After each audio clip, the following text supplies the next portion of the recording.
Welcome back, Tribe. Have an episode here from mainstream media telling us how to combat the loneliness pandemic with 4 experts in loneliness. Welcome back to Morning Mika. There's no doubt that anxiety, depression, and addiction to technology are making genuine relationships harder to seek out and find. So I reached out to you and the Know Your Value community to get your suggestions on finding solutions to this. And we heard from hundreds and hundreds of you, and the vast majority attributed this loneliness pandemic to cell phone usage and social media. So many comments like, get off the phones. For example, Nancy on Instagram writes, people are buried in their phones or playing video games. They have literally no social skills. We need to teach basic social skills. And Elsky suggests, put an end to self-checkout in stores so people have to interact with humans. Retard. I mean, there's some others as well. Huma, what do you have? Well, I have a couple. So first of all, I think that, my son is in 6th grade going into 7th, and they did a prep session with the kids ahead of them in school. And one of the things the 7th graders told the 6th graders is that when their parents take their phones away from them, they're much more focused on doing their homework. And so part of it is balance. But another theme that I know and suggestion we heard from our viewers was to involved. For example, Lizzie on Instagram suggests join a political group or cause you believe in. Oh, yes. Let's tell kids to join a political group or a cause. Let's make the next generation of zealots, for Team Blue.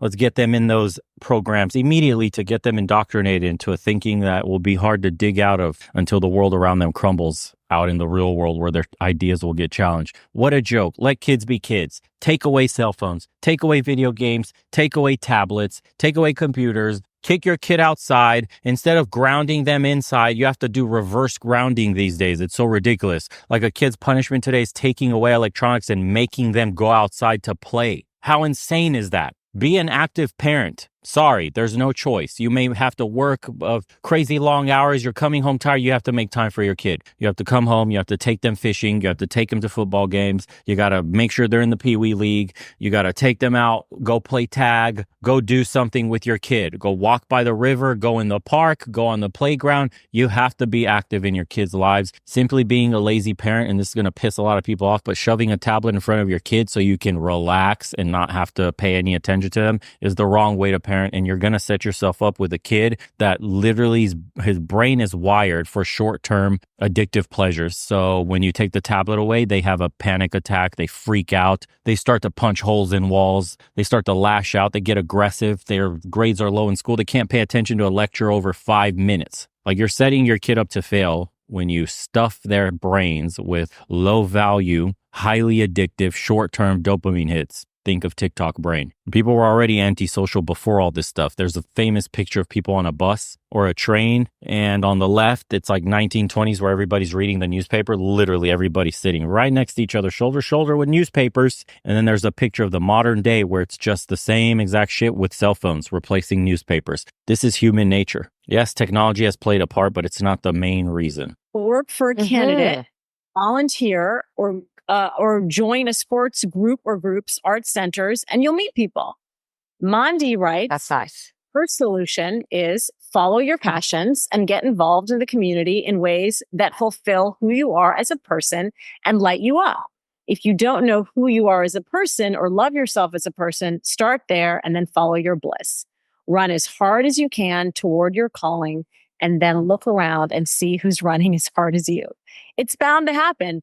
Don't effing settle. Simone, what do you think about that advice? I love that. I love it. It's like a motivational shake. I'm here for it. Yes. I think that we need the motivational shake. There are feelings of hopelessness that accompany these feelings of loneliness. So I love that advice. Viewers also weighed in on some workplace solutions along those lines. For example, Jessica on Instagram said that folks should go back to work in person a few days a week. Know your coworkers, especially people in their 20s and 30s. And Jenny wrote, get rid of the overwork mindset. Many are too tired after work to hang.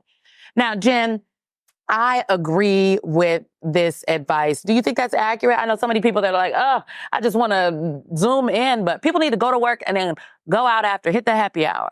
I totally agree. I mean, look, there's a lot of benefits. Technology is amazing. But here's the thing you miss out on if you don't go show up to the workplace. You miss out on meeting mentors. You miss out on making friends with people you work with. You miss out on just being there and present to be able to take advantage of opportunities. And maybe you miss meeting your future spouse. I don't know. You don't know. You see how they're speaking from a woman's point of view? Like the workplace, so many men are saying how toxic it's become, how overbearing HR departments are, how they have to walk on eggshells and they have to watch themselves around women because any false accusation could be the end of your career in the post-Me 3 era that we're living in. The whole dynamic of working in the office has changed and become toxic to men. They're not going to talk about that. This is from the female point of view, combating loneliness for women, combating isolation for women. Yes, go to happy hour where men will buy you drinks for free. You don't spend a penny. It's okay you make meager wages. Men will foot the bill for everything. Why? Because you have something in between your legs that every man wants.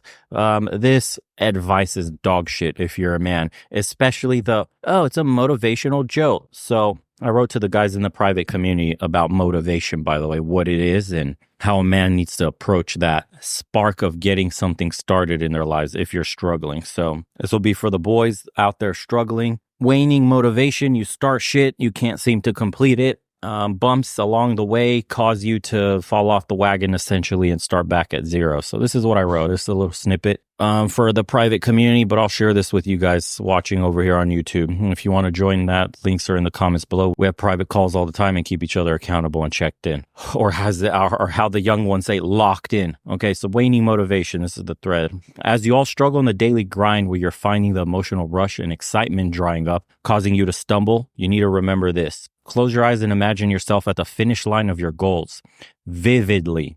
Imagine the feelings, the hard work, the respect, the adoration, the success, all of it. Motivation is an emotional feeling and never lasts. I can only amount to a cheat code for you to spark action temporarily during those moments when you lose sight of your goals after. That's me saying if you're using me as your motivation, sometimes after the motivational videos, it gives you a spark, that emotional rush, the high you get, that jolts you into action. Imagine.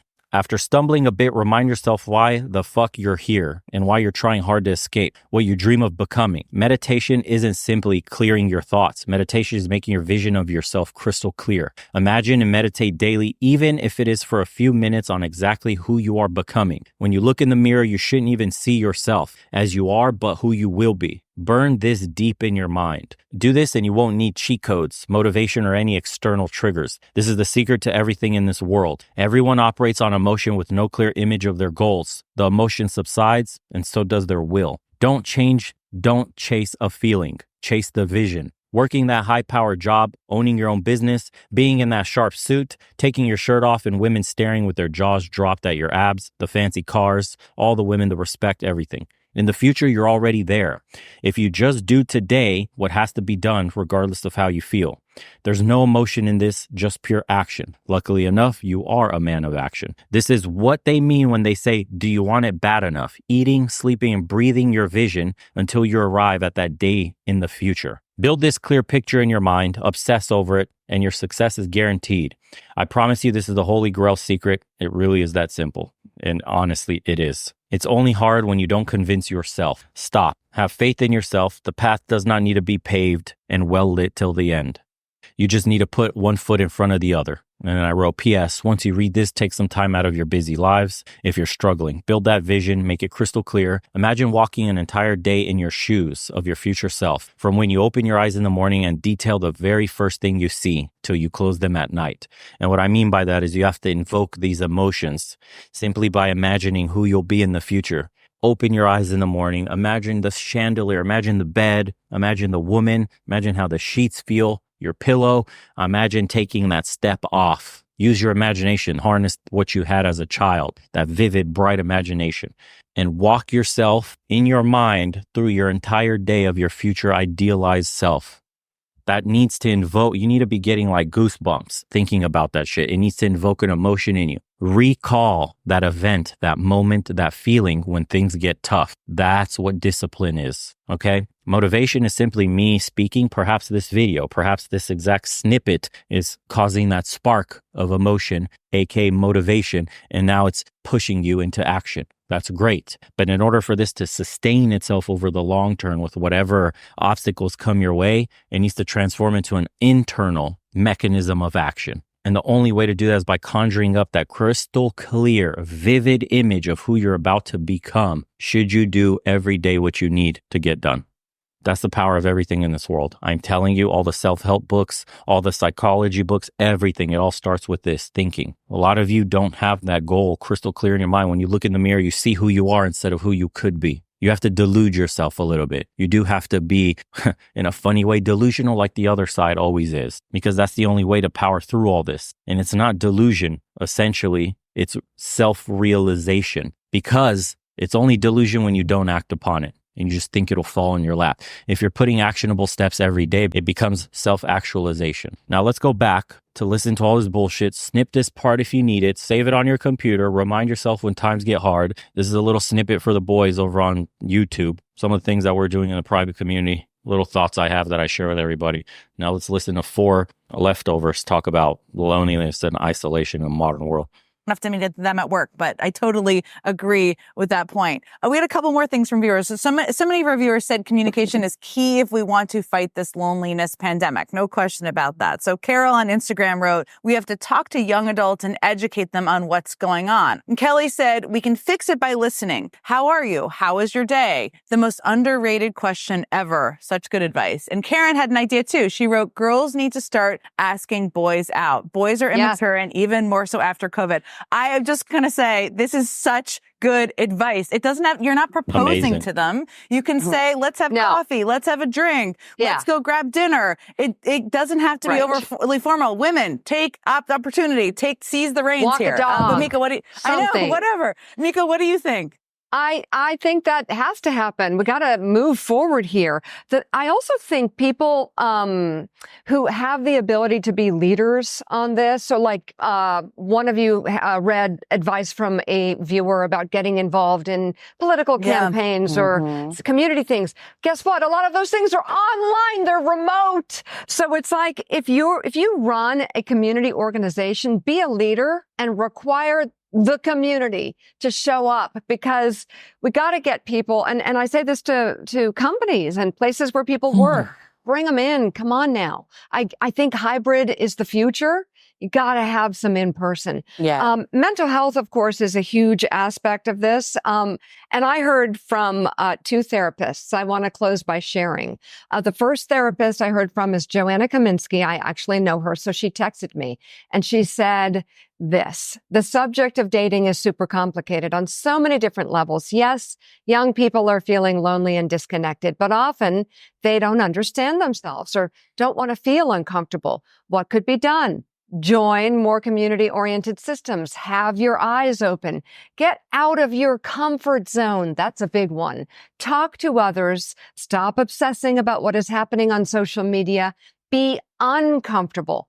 Join clubs and go to the places that are different than you know, and you might find them interesting. And here's the funny one, guys. Joanna's, I mentioned I know her. Her husband, Peter, he's also a therapist. And he's the guy who stopped me on the street. Okay. So there you go. Here he is. He's the one who stopped me on the street when I was crying. And he wrote a blog post because he's a therapist as well. And his is kind of introspective here. Just as we are encouraged to reduce time from our digital world, we can individually make the choice to engage, at least at times, in situations that encourage an organic approach. Join the proverbial hiking club, mix and mingle somewhere. I could agree with that. Somehow, while you take a trial sabbatical from swiping on a dating app on your phone, there are already some promising signs that this is happening. Become attracted to someone over time rather than front-loading the experience by expecting it from the start. Seek the flesh and blood experience rather than a digital facsimile. Yikes. That's kind of scary, but it's true. We need to see each other in person and feel the reaction you get from talking to someone and being in their presence. So a lot of great ideas. Thank you guys so much. Let's see. I'm just curious on the comments on this. And, this falls on deaf ears. They managed, listen to this shit. How do you have nearly 7 million subscribers? This is how you know this shit is just pushed on the masses and they don't care. 7 million subs, boys. We can't even break 5,000 views. But the moment one of my videos crosses like 50,000, 100,000, it gets completely crushed in reach. What?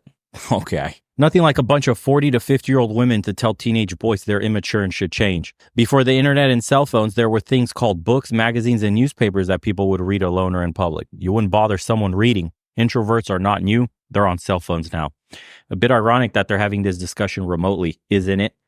The issue is that most women want the top 30% of men. The guys are trying, but women reject them because they don't make 100K, aren't 6 feet tall, yada yada. Just looking at the thumbnail and seeing 4 women panel tells me exactly where the blame will be placed. Yeah, you already know where the blame is going to be placed. What did that Karen say? It's ironic that her name was Karen too. I didn't want to comment on it after my amazing motivational speech / blog post to the private community, but it said girls need to start asking boys out. Boys are immature and more so after COVID. Moron. It's only a problem in the West. The rest of the world isn't actually this socially inept. People still talk to each other. Go to Eastern Europe, go to Southeast Asia, go to Africa, go to where literally everywhere but the West, you won't encounter these issues. There's a sickness in our society. That's why we ended up in the place we've ended up. Thought you wanted men to step out of the way. Guess that was 5 minutes ago. Men would do best to ignore women and work on themselves. Interesting. Like a bunch of neurotypicals. Good advice for your fellow neurotypicals, not so much for neurodivergent. Interesting choice of words there.